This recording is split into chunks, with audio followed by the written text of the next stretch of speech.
What's up, man? This your Monday guy, Coley. This week's topic is transphobia, dealing with trans hate, basically being hated for being transgender. Um, I didn't even mentally prepare for this video. It's kind of late night. Um, I'm up doing finals, but, you know, I missed last week's video, so I had to make sure I do this one, of course. So yeah, dealing with transphobia. Let's see, how did I deal with it? I dealt with it a lot in the beginning of my transition, mostly just online though, and a couple of people that would just talk behind my back that I knew in person. But um, transphobia for me, the way I've dealt with it is, you know, people gonna hate. It is what it is type of thing. And when you're transgender, you already know what you're getting into when you realize that you're trans. You can go on to any transgender person's page and read the hate that they get, and it's the same theme. Like, people are gonna tell you the same thing over and over again. Like, what? I don't know. What do they say? You're never gonna be this or that, or stop trying to be something you're not, or something about God, or like, people, they say the same things over and over again. It kind of seems like people don't even really believe that. They just don't know. They don't feel like trying to understand it, so they just hop on the bandwagon with everyone else. That's how it seems to me in this at this point in time. So for me, I kind of already knew what to expect. Like, okay, I know how people gonna come at me when they don't like me. It's gonna be like one of these 3 or 4 reasons or these themes that I see on a daily basis. You feel me? But as far as like handling it, like how do I internalize it? I've probably been in some discussions where somebody went off on me before for being trans, and I just be like, I think about it for like 5 minutes and then just go on about my day. I can't let nobody, like, 5 minutes, that's a lot of my time, you feel me? Like, you hurt my feelings for 5 minutes, and I can't let anybody like hurt me longer than that. Like, you can't mess with my day because you don't like me because I'm trans, and I think that it doesn't really get better, over time. Over time it's gonna get better for other generations, but right now it's not gonna really get better. You're just gonna have to get stronger and better at handling it. After a while, you'll probably end up becoming pretty numb to the insults.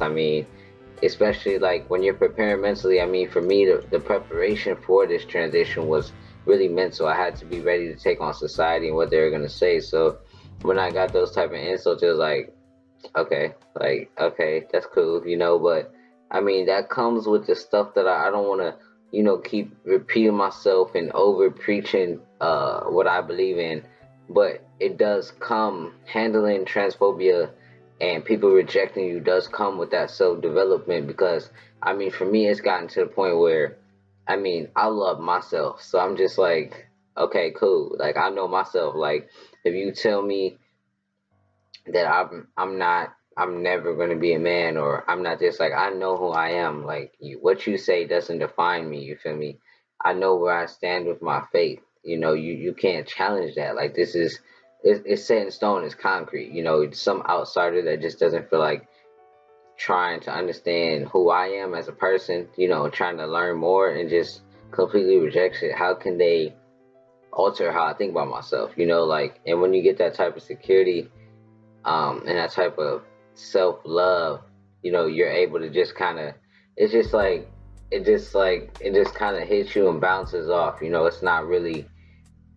It's not that serious to me anymore. It's like, okay, I see. I seen Aiden Darling just posted a post the other day with some real hurtful, transgender hate, which was pretty bad. It says, "Leave it to the medically altered female to come up with such an idea for Christmas. You are truly twisted in everything that you do and think. I hope you have a short life so you can stop poisoning people with your lifestyle. your ideas and how you think it's normal to have a mastectomy, shoot teeth, and have a vagina at the same time. Come on, face it, it's not the normal things to do. So, what does that really make you? Stop and think about it. And no, you are not a guy. I don't know where you people get this idea from. You're just the newest, trendy, fashionable version of a lesbian. Okay, bye for now. Hope you die soon. That type of stuff right there. Like that wasn't said to me. That was said to Aiden Dowling. Most of you guys probably know who that is. That's a trans dude. He's pretty famous on YouTube or whatever. Um, what did he do?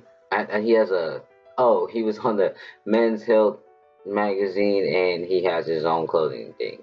Aiden Dowling, and I guess that was a comment left under one of his YouTube videos, and he put it on Instagram, and just talking about how nobody could stop him. But anyway, stuff like that. I thought about it, I was like, damn, like I can see like people, being hateful, but just saying, wow, I wish you die just for being trans. Like, but all the other stuff, like you have this and you have that. So what are you really like?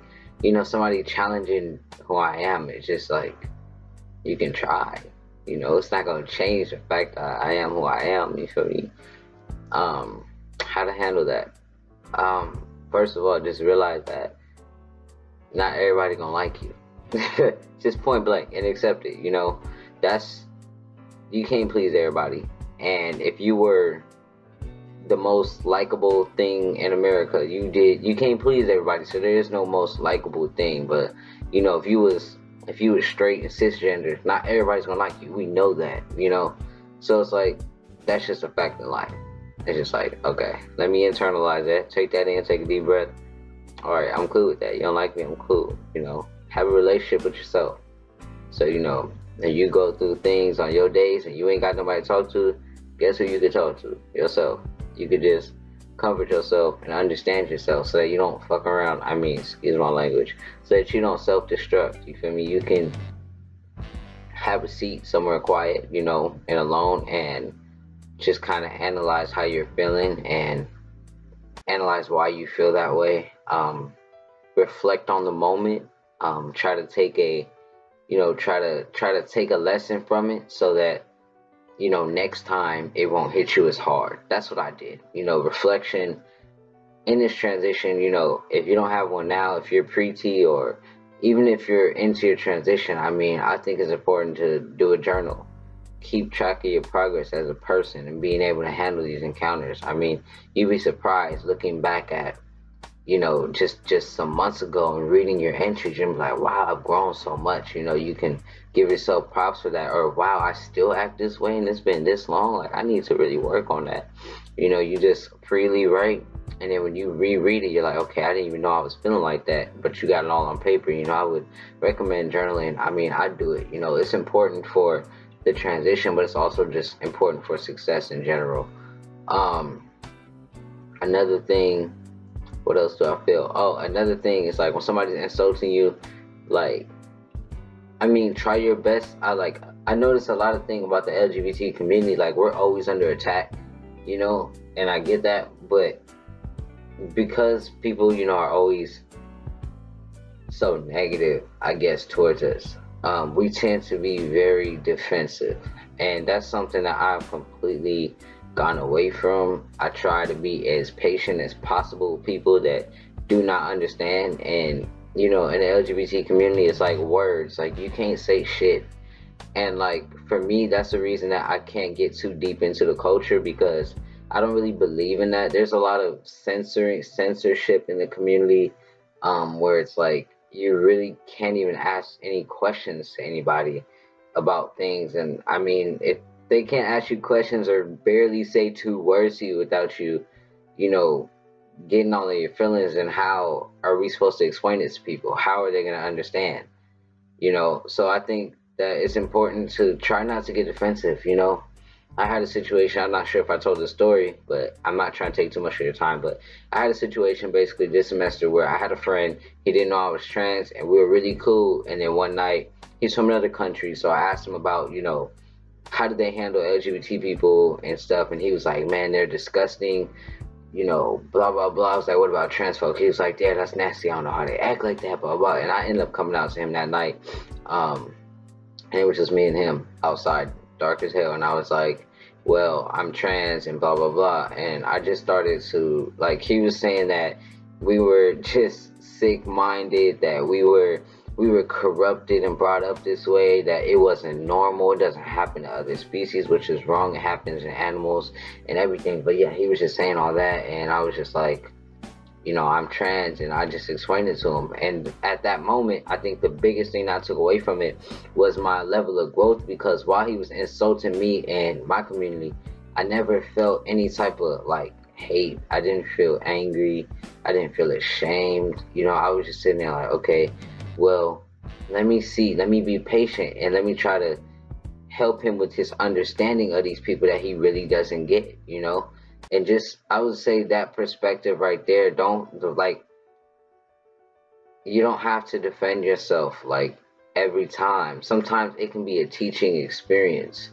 Some people, they really just don't understand, and they never took the chance to understand. They don't have people in their life that can help them understand. So it's kind of like, oh, there's gay people in this world somewhere or whatever, trans people, but I don't really know what that is. And then they just hear it's nasty, so they kind of go with that.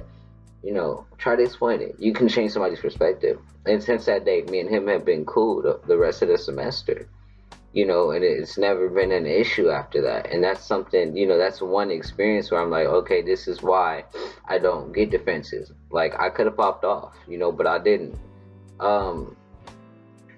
Yeah, I like what Lisa Nichols, a very successful woman, one of the top 1% earners in America. She is a speaker. She said, you wake up every day and you say, I have nothing to protect, I have nothing to prove, I have nothing to defend, I have nothing to hide.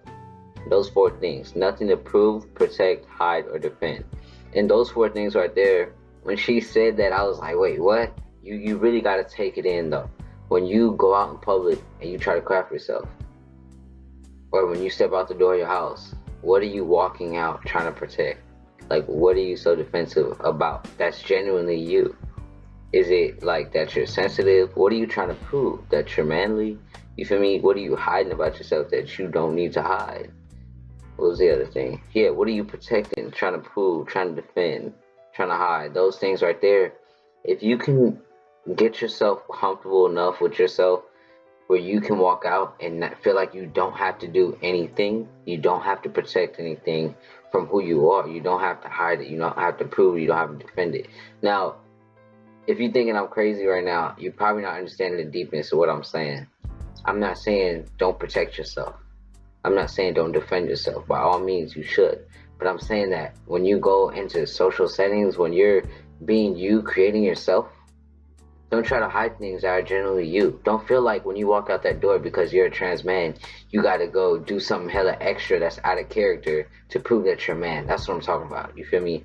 Like, just be genuine. Just stay that. And that's something that's helped me with transphobia as well, because it just made me really get down to the core of who I am. Like, when I walk out the door, like, okay, I have nothing. None of these 4 things are on my agenda today. So whatever you have to say, that's fine.